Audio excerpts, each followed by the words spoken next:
নির্বাচন হচ্ছে। বাইদি ভাই আমরা যেটা বলেছি, আমির যেটা বলেছেন সেটা হচ্ছে নির্বাচনের পরেও রায় যেই হোক আমরা সবাই একে অন্যকে মেনে নেব রায়কে, যদি সুষ্ঠু নির্বাচন হয়।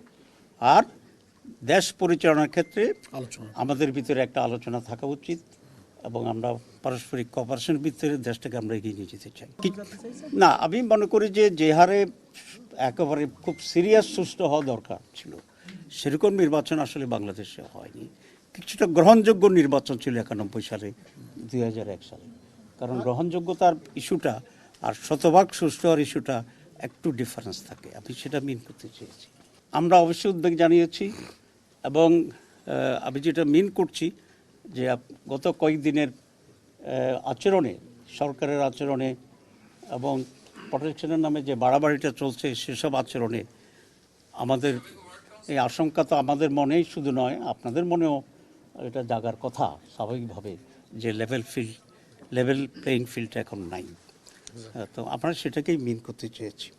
আর আমি যেটা বলছি যে এই পরিণতিটা তো ঠিক না। আজকে ধরেন জামাত যদি এটা করে, জবরদস্তি করে তাহলে তো আমরা ইতিহাস দেখছি যে টিকতে পারে নাই, কিছু সময়ের জন্য ঠিকছে। তো জামাতও তো আউট হয়ে যেতে হবে এদেশ থেকে। এরকম আউট হয়ে যেতে তো আর রাজনীতি থাকবে না। আমি ওটাকেই একটু স্যাটার করে এ ভাষায় কথা বলেছি। ভবিষ্যৎ হোক নিরাপদ, বিনিয়োগ হোক বিশ্বস্ত, আর আমার পছন্দ সল্ট বে। ওয়েলকাম টু সল্ট বে। আমরা তো আপিল তো দলীয়ভাবে হবে না, আপিল হবে যে কনস্টিটিউন্সি সেই এলাকার সংক্ষুব্ধ যারা তারা প্রার্থীরা করবে। এক্ষেত্রে আমাদের যাদের নমিনেশন বাতিল হয়েছে আমরা তো এটা করবই। আর যেখানে যেখানে অন্যদের ব্যাপারে আমাদের অভিযোগ আছে সেগুলো আমরা আপিল করব প্রপার ওয়েতে, নিয়ম অনুসারে, আরপিও মেনে। 10টি আসন দেবো এটা করে ভুল তথ্য, সেটা আমরা যখন চূড়ান্ত করব তখন আপনার উত্তর পাবেন না। এই বিষয়ে আমি এটা তিনি সঠিক তথ্য দেন নাই, উনি ওইখানে সারেন্ডার করে আসছেন।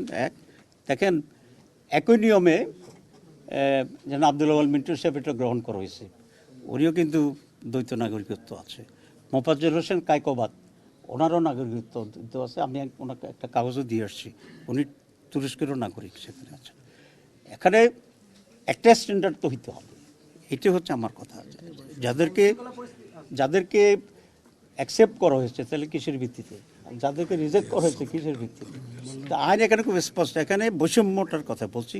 এবং বৈষম্যটা হচ্ছে এই জন্য যে ওই সমস্ত জায়গার ডিসিদের মানসিকতার কারণে, যারা একটা পলিটিক্যাল পার্টিকে বিলং করে এবং কাউকে পছন্দ করতে চায় না, তারা চেষ্টা করছে এটা করার জন্য। আপনারা খুব প্রসিদ্ধ এই কথাটা জানেন যে একটা গ্লাসের যদি অর্ধেক পানি থাকে আর অর্ধেক খালি থাকে, আপনি এটা দুইভাবেই নিতে পারেন।